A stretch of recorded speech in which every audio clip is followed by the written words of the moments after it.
طبعا يا جماعه لو انت جاي اي دوله في العالم، دول مهتمه بالسياحه قوي، والاتوبيس ده من اشهر الاتوبيسات اللي موجوده في العالم. سايت سينج ده الهوب اون هوب اوف، ده من اشهر الاتوبيسات اللي بتلففك اشهر حاجات في المدن، اشهر المعالم السياحيه. بيبقى تيكت لمده 24 ساعه، بيبقى على حسب، ممكن في اوقات بيبقى شامل كل الخطوط، ساعات بيبقى لونه احمر اخضر ايا كان، مش الاتوبيس الخط الاتوبيس بيمشي عليه.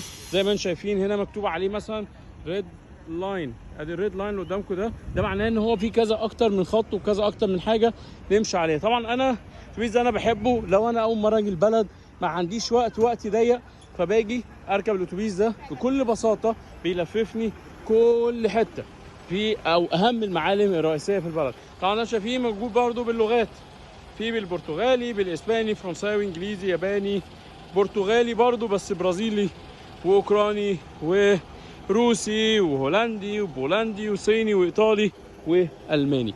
طبعا انصح اي حد جاي رحلته سريعه بطيئه ما عندوش وقت كافي يجي كده يشوف حاجات حلوه، وهيشوف اهم المعالم السياحيه اللي موجوده في لشبونه بسايت سينج.